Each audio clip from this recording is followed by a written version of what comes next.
People in this country don't talk about death. If when I would talk about it sometimes with people, they would go, oh, be optimistic. You know, don't talk that way, you're gonna be fine. And you really need to look at it. And this is the perfect way to do it. Intense colors and geometric shapes, shimmering and glowing, and the sense of being totally in the colors, not only just seeing the colors, but being in the colors. I said, oh, this is different. Yes, this is totally different. 8 hours. It was very intense. It was a very intense session. That's why I said, even if you do have an expectation going into a study like this of something that you will get from it, you're bound to get so much more in ways that you probably can't even imagine now sitting here. That the benefit will be even beyond what you can even think of, quite frankly.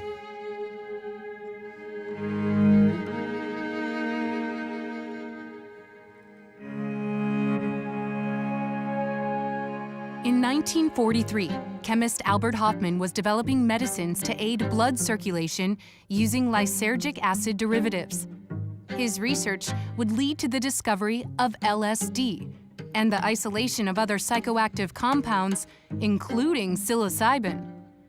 These breakthroughs showed great promise for use in therapy and were commonly prescribed by psychiatrists.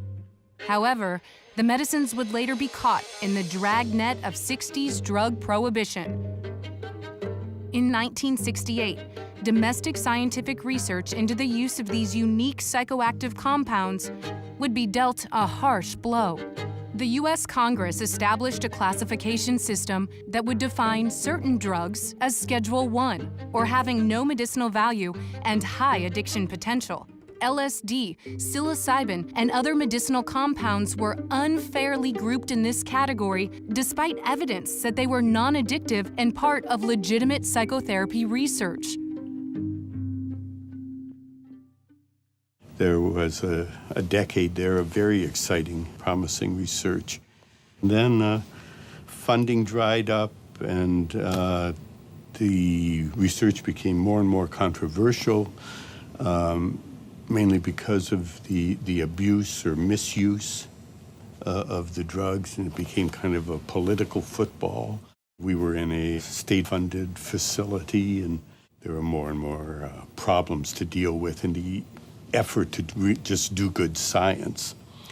And so the staff got smaller and smaller until it was me and 2 secretaries, and then it became 2 secretaries.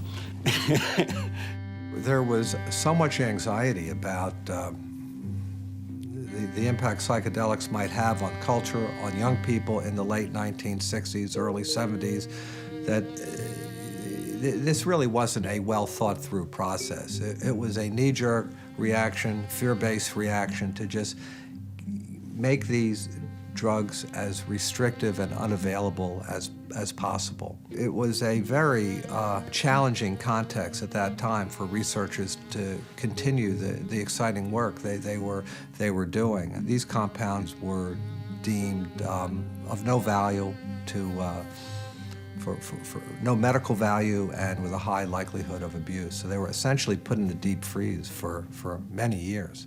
In the 1990s, the freeze began to thaw as the National Institute on Drug Abuse and the FDA approved new research with psychedelics. With more modern methods of analysis and sophisticated technology available, scientists had the tools necessary to make great strides in the study of these substances' effects on the brain. But funding was not available at a corporate or governmental level. The Hefter Research Institute was formed to consolidate and support ongoing research despite the lack of adequate funding.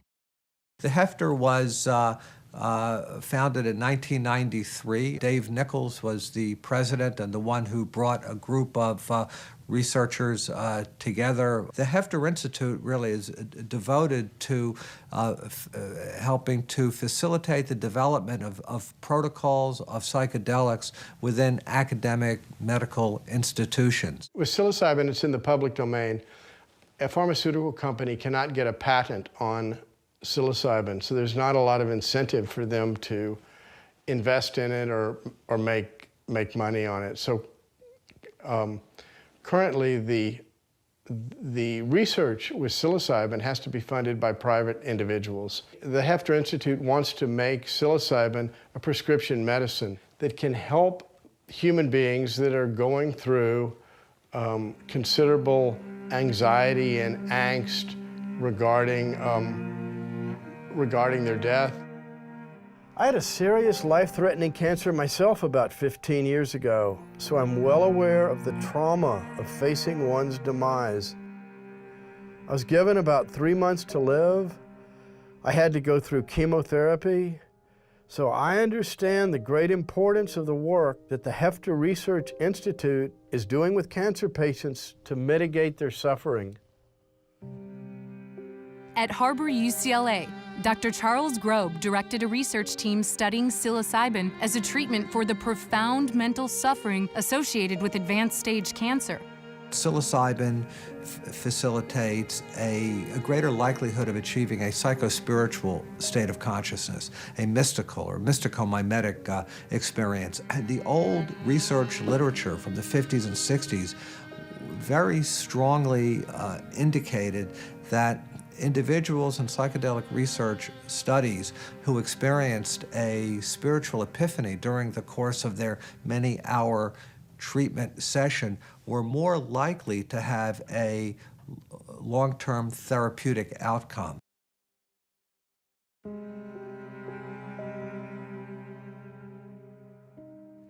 Once you have an illness diagnosed that's terminal, it really changes your viewpoint. I had lost my faith because of anxiety, and I was just terrified. I was so anxious that it was hard to think about anything else. I didn't think I was so worried about death, but I was worried about the process of dying, about suffering and being in pain and having all kinds of horrible medical procedures. So I became horribly, horribly anxious. And also, I was very irritable. I was being irritable with my husband, Richard. And that was a very bad thing, because he's my caretaker, you know, when I'm ill, and I was not being nice to him and treating him the way I should. We tried to live life as normal, but she was irritable and we were both stressed out. I'm not saying it was her fault. The dynamic of the interaction between us often led to quarreling. We talked about my intention, and my intention was to learn to control my anxiety so I could enjoy the rest of my life, because I was not enjoying my life at all. At NYU, a similar study is being conducted to explore the therapeutic impact of psychotherapy combined with administering psilocybin. The first part of the study is the effects of psilocybin on psychosocial distress in advanced cancer. Because our research is working with people who are having cancer and living with cancer, we needed to learn not just how to be psychedelic psychotherapists for someone going through an experience with psilocybin, but also how to do palliative care treatment. And only one person in our study, Tony Bossis, has experience in palliative care. Palliative care is a growing discipline, an important discipline that's emerging robustly in the past 10 years or longer, addressing people's needs at the end of life. Palliative care is not hospice care. That's defined as 6 months or less, but palliative care can be activated at the time of diagnosis of a life-threatening disease. And this study that we're involved with really aims at that piece, the existential suffering, the psychospiritual distress people go through when facing advanced disease and potential death. I'm 49 years old. I have systemic anal cancer. This is a very rare form of cancer. and it usually strikes about 5,000 people a year, and usually women. I hadn't been ill before in my life. In fact, I had probably been one of the healthiest out of 5 boys. And it was just kind of a little ironic that I would end up with cancer. One of the greatest sources of distress at the end of life is the psychological and spiritual and existential despair people go through, and the lack of meaning. And that the search for meaning, and if meaning is cultivated in some way, that people die a better death. What the subjects are looking for is a transformation of the experience of facing death and having a terminal illness or having a cancer diagnosis. They hope, and what we suggest to them might happen, is an improvement in their tolerance for pain, an improvement in their ability to think about these really terrifying, deep existential questions of meaning, loss, despair, hope, regret, guilt, transcendence, life after death. These topics that are so difficult to talk about and that are often avoided or medicalized and seen as pain problems, physical pain problems needing additional medication, as opposed to these most profound questions of life and death and existence itself, which need not to be medicated, but to be understood and talked about, and for someone to be able to tolerate the level of intensity of engagement that asking those questions, really requires. I'm a very independent person. I did come to a time in my life where I realized I was going to need so much more. And I actively started seeking out therapy probably in my mid-30s. That was the type of emotional support that I felt worked for me the best. One thing that terminally ill patients realize at some point, may not be 6 months down the road, it may not be initially, but you finally at some point realize you don't have time on your hands. And I'm not saying anything against the psychotherapist that I had, because he was absolutely great, but 2 years ago I wasn't gonna die. So I needed to get on the fast track, that I needed more than just what I was getting in terms of therapy. While the NYU and UCLA studies focus on psilocybin's effects on patients with life-threatening illnesses, Johns Hopkins University explores its potential as part of a therapeutic regimen with healthy individuals. I'm considered the, quote, clinical director. Right now, my expertise is in how to safely prepare people and guide them through experiences with entheogens. I was really interested in some of the research that was beginning with psilocybin and the whole question of how to help people awaken or in some way significantly grow in a very short period of time. I was working on a project with some colleagues, a community-based project, and one of my colleagues came to the meeting and she told us about the ad she saw in the city paper in Baltimore. And she said she was going to sign up for the study. And one of the requirements was that they were looking for people who had not taken any of the hallucinogens in the 60s. And here was a group of women, we were almost all 50, and none of us had taken the hallucinogens. We would never give a entheogen or psychedelic drug to anyone that we hadn't established a rather deep sense of rapport with first, because there has to be a sense of interpersonal trust and respect established for the drug to be safe. When I got into it, and Bill Richards gave me the book, Cleansing the Doors of Perception, and I took it home and read it, that's when it got serious. I thought, I'm going to do what? These are what's called phase 1 studies that you have some interesting idea or you have a hypothesis that this may be helpful. And with these agents, phase 1 trials really are about determining safety, feasibility. And the UCLA study, they've treated 12 subjects, and they were able to show that it was safe. The next phase of research study would be a phase 2, which would be a limited examination of identified patients who've been recruited as subjects fitting inclusion-exclusion criteria and being rigorously studied both from a physiological perspective as well as, in the case of these kinds of compounds, from a psychological perspective. And a phase 3 study is usually at multiple sites. It includes usually hundreds of patients. And if a phase 3 study has a sufficient, efficacy effect, then you could go to FDA and petition to make it available as a medicine for a particular indication. In this case, it would be for psychosocial distress associated with advanced or terminal cancer. So, one study doesn't do anything. Charlie's study, even though there's some preliminary positive findings, that's not enough to have a drug be approved. You really have to move it through the drug development process. You need lots of money to do these studies. And at the end of it, you need to show that it's safe and effective. In addition to the psychological studies, research at the Imperial College in London examines the physical effects of psilocybin on the brain. The work is supported by Amanda Fielding and the Beckley Foundation. These psychoactive substances are wonderful tools, and you can learn a great deal, which we know so little about the brain. We need every tool that we can apply. And because they're illegal, no one has been applying them for 40 years, and that's a travesty. It could prove to be a new way of treating depression, which would be an interesting breakthrough. So the current psilocybin study is designed to understand what psilocybin does in the brain and where it does it.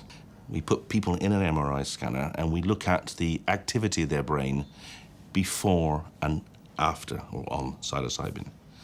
And at the same time, we also get ratings of how they feel, how they perceive the experience, perceptual changes, mood changes, other sorts of insights that they might have into their behavior. And we're also beginning to ask questions about the way in which they can retrieve memories and the kind of memories they retrieve when they're under the influence. And then the plan is to correlate the changes in brain function with the subjective changes. In terms of whether these agents cause hallucinations, they're a little bit misclassified. Hallucination is experiencing some sensory phenomena based on a stimuli that doesn't exist in reality. It's internally generated. Versus an illusion would be looking at the wall, and the wall is melting. That would be an illusion, and these drugs tend to cause more illusions than frank hallucinations. They alter how we perceive real stimuli. All of the classical psychedelics, LSD, psilocybin, mescaline, the thing they have in common is they activate serotonin 2A receptors. So all mammalian species have serotonin 2 receptors in their brain.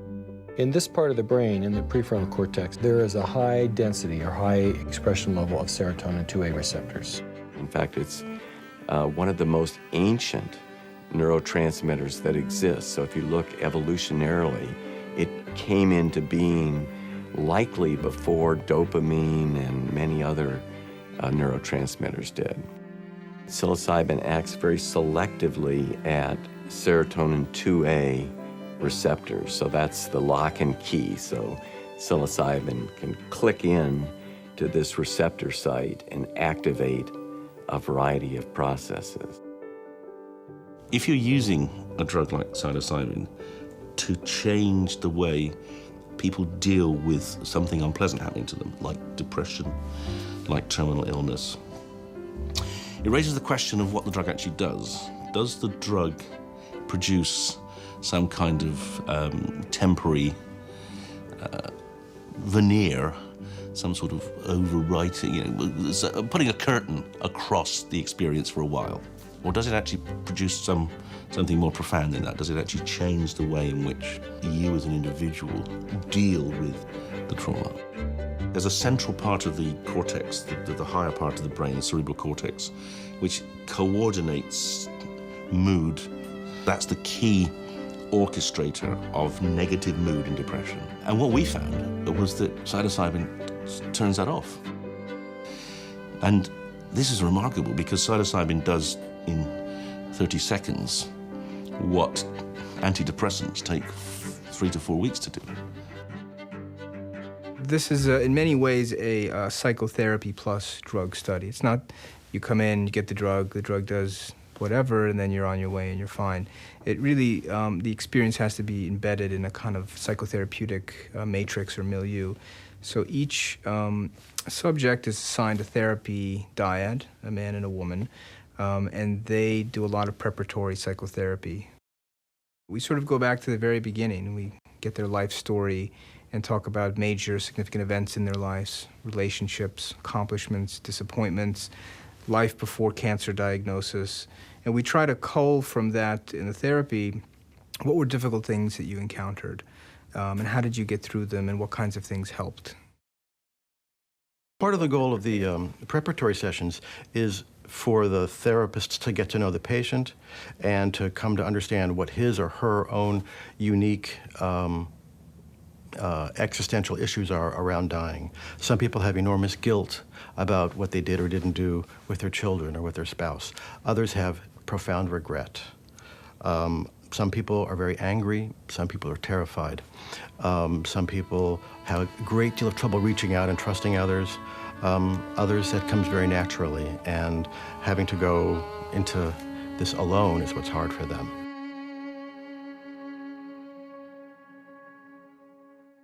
One of the things that they do in the initial week is they do a timeline, or what they call a lifeline. I knew I had relationships with my mother and my father that I was not going to be able to reconcile. I'd been struggling with that for a very, very long time. And there were still demons that I was dealing with. I wanted to die unburdened of anger and angst, and I've never asked myself, why me, about this cancer. I never have. It's kind of like the philosophy I've had about life. Things will get bad. There's light, there's dark. Sometimes we just don't know how good it really could be. And there have been times in my life that I have reached that point where I found out how good it could be. And if that meant that I had cancer and I needed to learn some things from cancer, to die with a peaceful heart and to die unburdened, then I was willing to go that extra mile to do a study in New York when I probably shouldn't have been traveling. I'm that sick. It was tough for me. That's really what got me involved in the study itself. If the person is open to letting go of their habitual, conditioned way of thinking and perceiving, even for a short period of time, what can be occasioned is a sense of being more than that.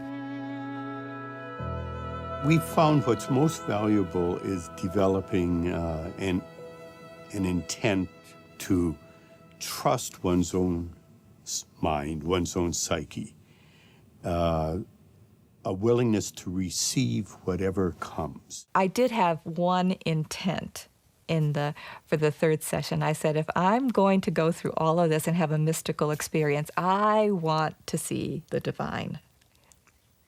Now, Bill joked with me about that, but I was very clear. I remember saying to him, I said, look, I'm not doing all this and not getting, this is my only chance.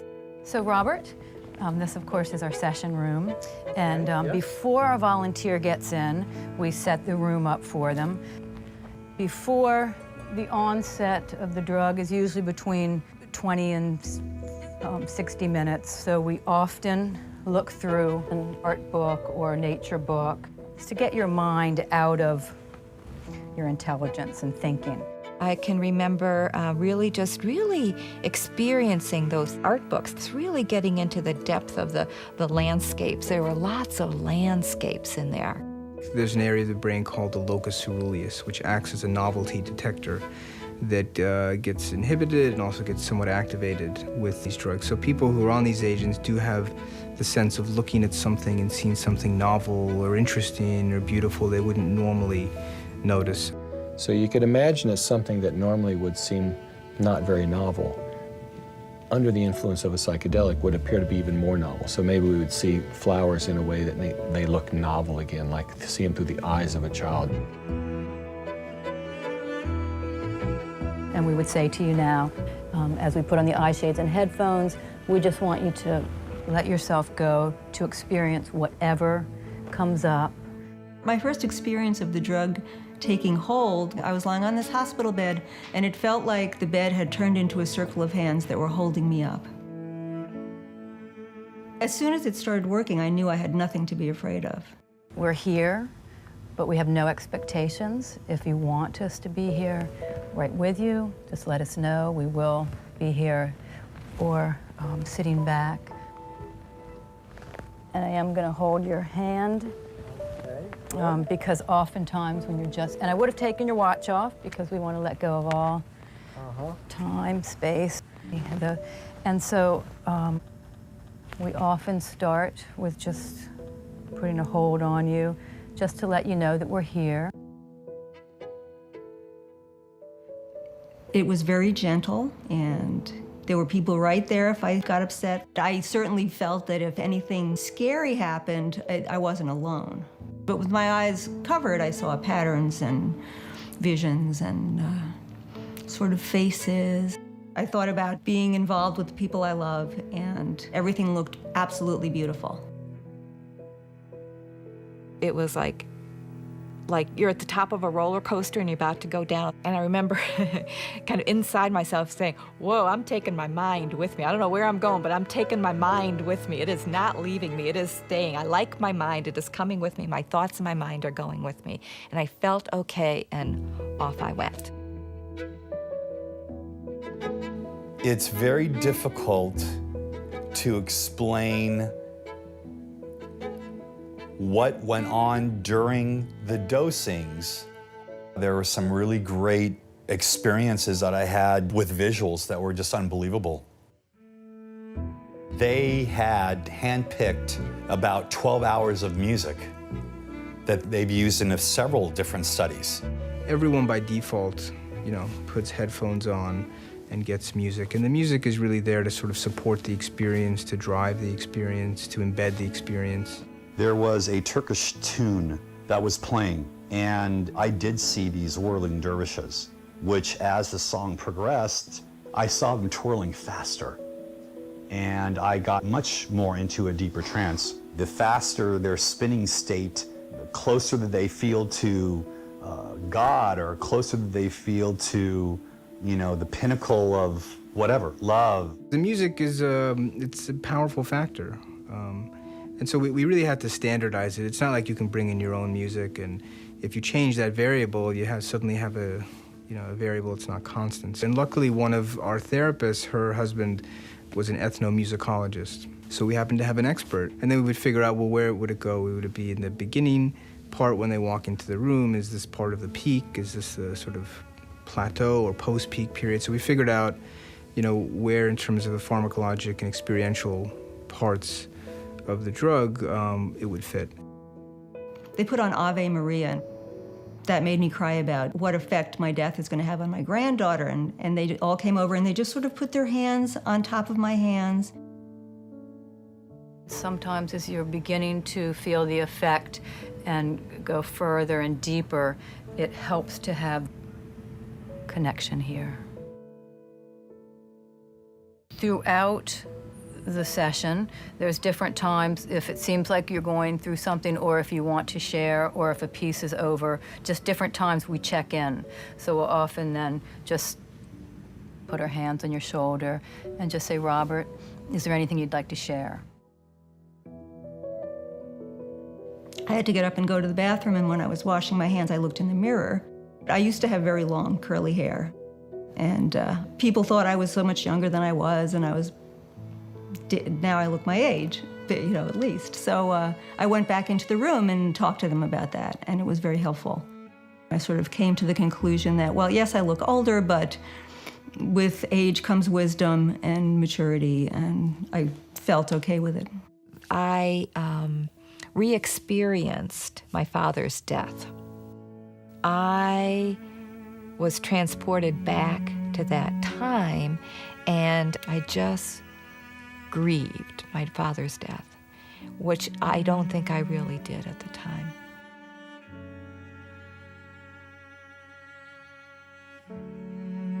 I was just a sobbing mess during this session, sobbing. And I experienced it as waterfalls. My body, I was a waterfall. It was just flowing. It was like my heart cracked. My heart cracked open. They're never left alone. There are two guides with them, giving them the space they need, but always present. Bill and Mary had prepared me in the event that I would see anything really frightening, like a monster. And I told him, I don't do monsters. I don't do monsters. He goes, well, we never know, but we have to tell you that you may experience something frightening. The biggest potential danger of these drugs is an adverse psychological event, whether it's a late-term bad trip or paranoia. The last thing we want to do is have people that are anxious, that have a terminal illness, and induce more anxiety. So it is key that we go over with them the potential negative things that could happen, and to rehearse ahead of time. What happens if you have some fearful experience? You're having an image of something that's fearful or scary. What do you do? In the dosing session, I noticed that they had these death masks, and I could see them. I could see the fire, and I could see the masks kind of moving around in the fire. Under normal circumstances, I think anybody would have been frightened.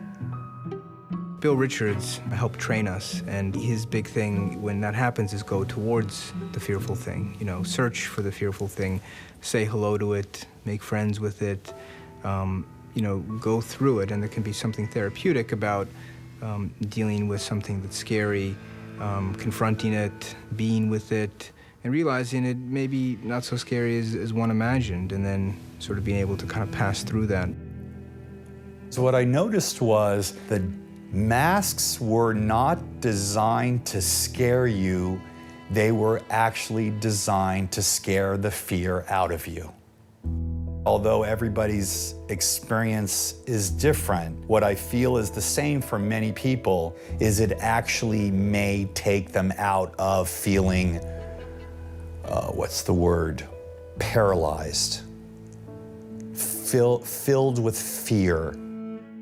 This prefrontal cortex is the executive part of the brain where we make our decisions about what happens and really where we integrate, in a sense, our perception of what reality is, if you will. So we think of the cortex in the brain as being set up for survival of the species. The cortex is always perceiving things are going on around because you're looking for predators or you're looking for things that might be threatening your survival. So when you take a psychedelic, all that sort of the filtering function is degraded, and now you're processing all kinds of things that are coming in from things instead of sensory like touch and feel and hearing, etc. You're starting to pick up things that normally you wouldn't attend to, subconscious things, emotions, feelings, ideas, and so forth. There was a piece of music where my mind was almost creating like a musical video, and it was of these figures, all kinds of people coming together, just about kissing. Almost kissing, but not quite. All kinds of ages, all kinds of, and it was a very sensual experience. And I didn't even want that to stop. I remember, Bill wanted me to, take off the blindfolds. I go, no, I'm not finished with this yet. And I told him what it was. And I said, it was like, I'm being shown this amazing symphony video. He says, that's within you. You're not being shown anything. That's within you. I go, no, not that. He goes, yes, that's within you. I said, all that passion and sensuality? He goes, yeah. I go, oh. The cortex is in an activated state. It's processing more than it normally would. It really is kind of a mind-expanded state. But the information you're giving it is not the normal sensory information. It's this other information that's coming maybe from subconscious realms or whatever.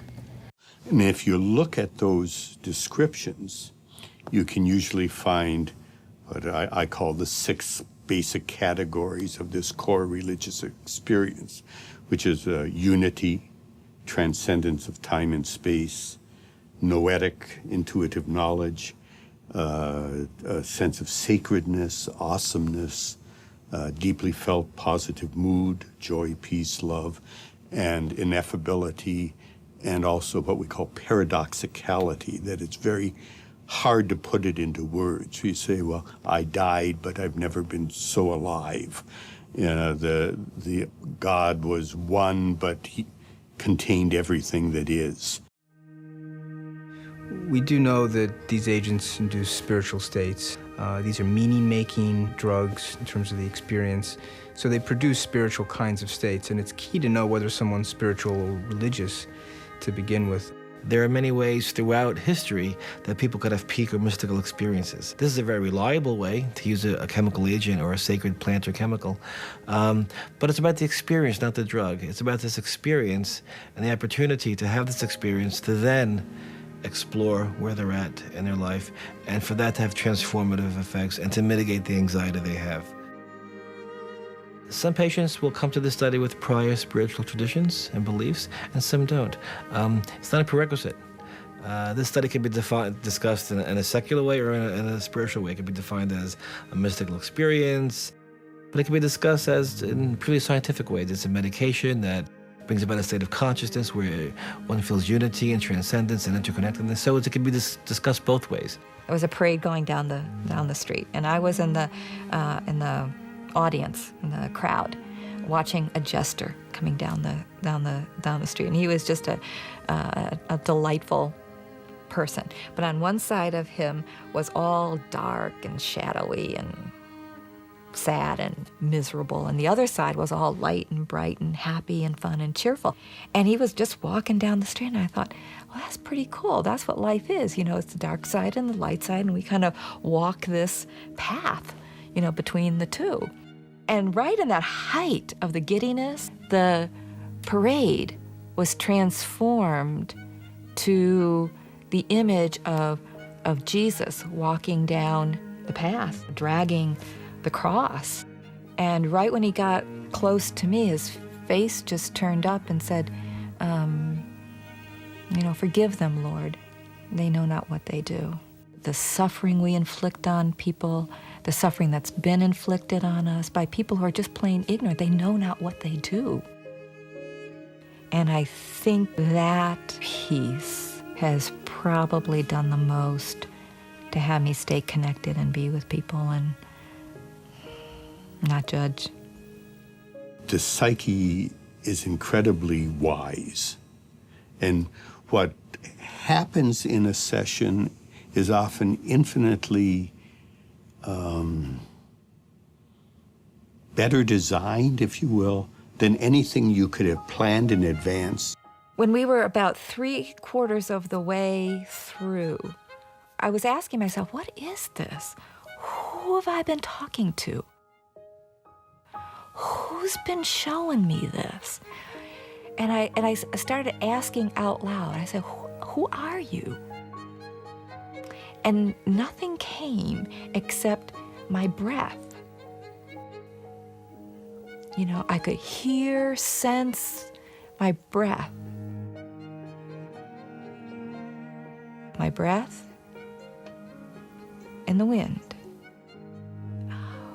My breath and the breath of God. That's it. That's it. My breath and the wind and the breath of God, they're all one. That's it. I was asking, you know, who are you? Bill's voice came in and said, would you like to see? And inside of me, I said, oh, I'm going to see the face of God. He said, well, open your eyes. And I thought I was going to open my eyes and look directly into his face. And I opened my eyes, and he had put my husband's face right in front of me. I gasped, I screamed, and I jumped and headed under the covers. I was in shock. And I remember just like heavy breathing, thinking, John? And I don't know how long I was under there, under the covers, literally under the covers.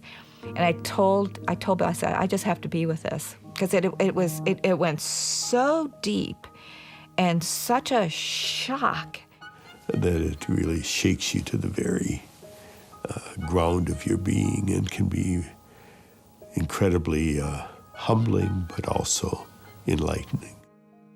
I kept going deeper and deeper and deeper into that experience, almost like reviewing everything I knew about John. And I got to a place and I go, oh yeah, there it is. There it is. It's in him too. It's in him too. The issue that always comes up whenever I began any kind of one of these transformative experiences was my husband.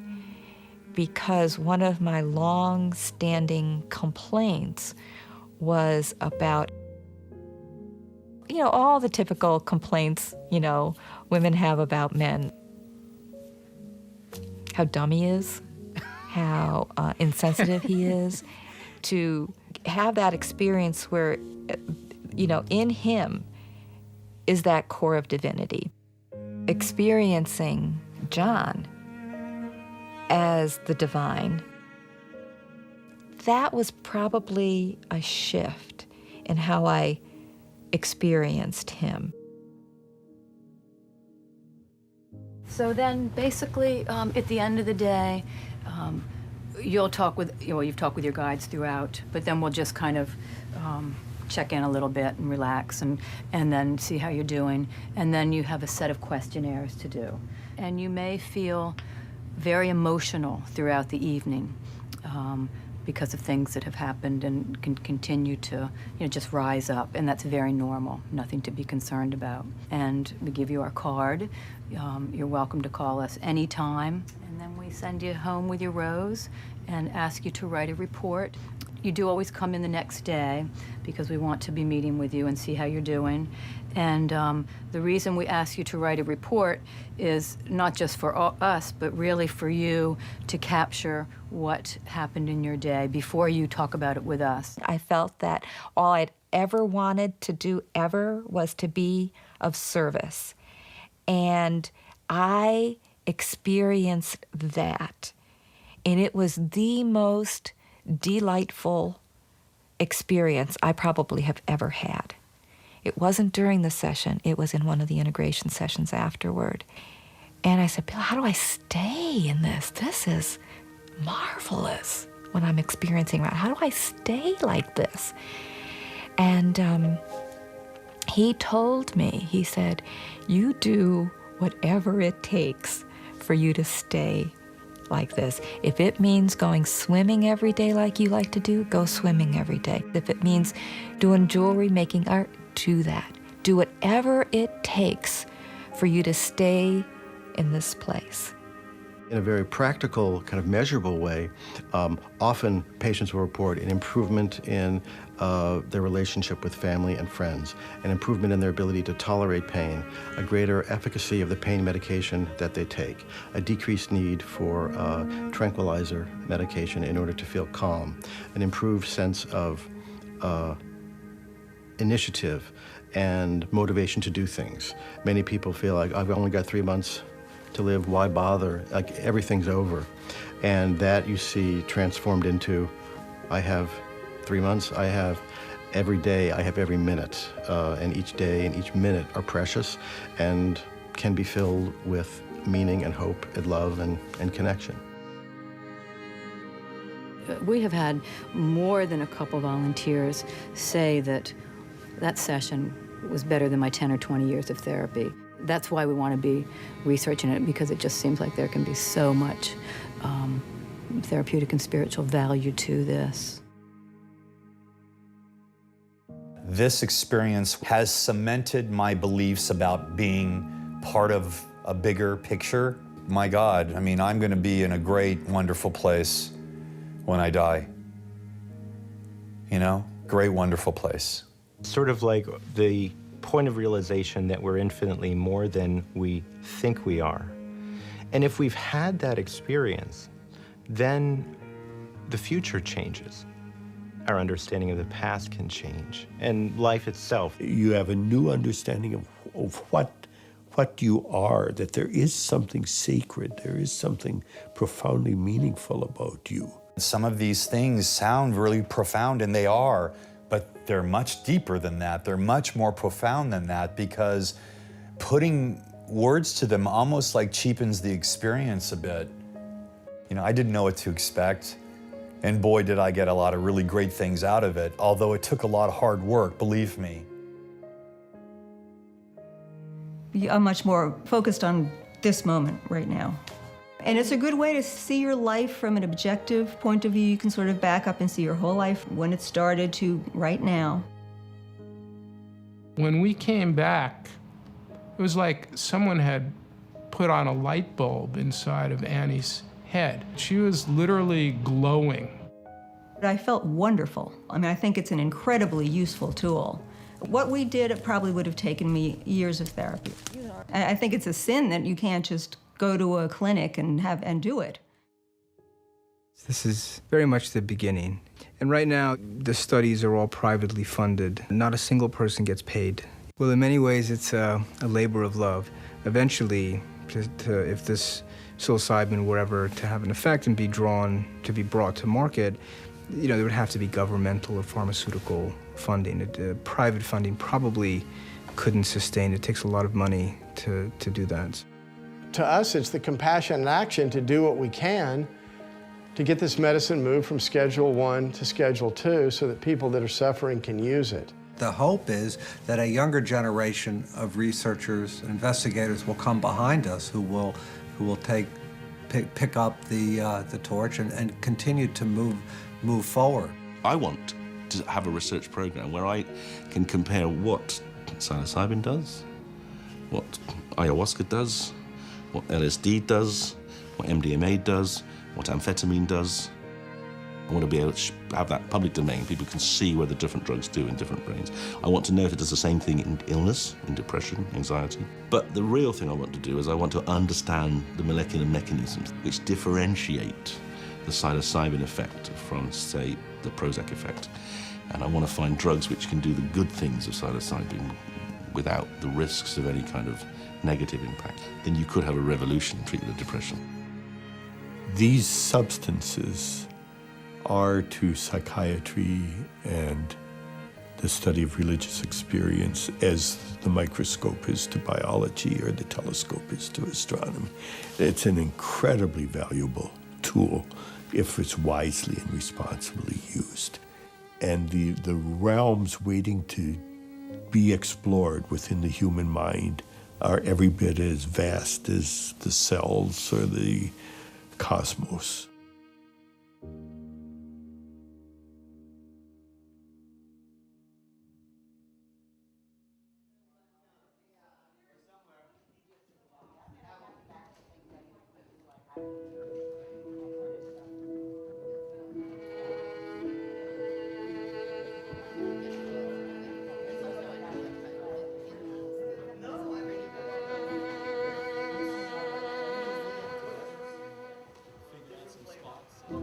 I'm pleased to let everyone know that my mom was at peace in every sense of the word when she passed. It was amazing and inspiring to see her face the last unknown and glide through it like it was no big thing. I'm very strongly in favor of them becoming legal, and not to just use wherever people want to, but by prescription, in a clinical medical setting. I think it's incredibly helpful. It's more helpful than any other treatment I've ever had.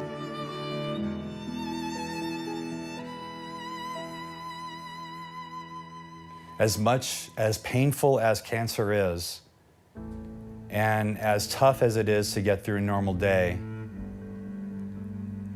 I still am a very fortunate person and continue to learn every single day from this experience. And I believe this study has helped open me up to learn more and accept more, as opposed to wondering what or how the cancer was going to affect me tomorrow, where it was going to pop up tomorrow. I feel I can die now with peace in my heart.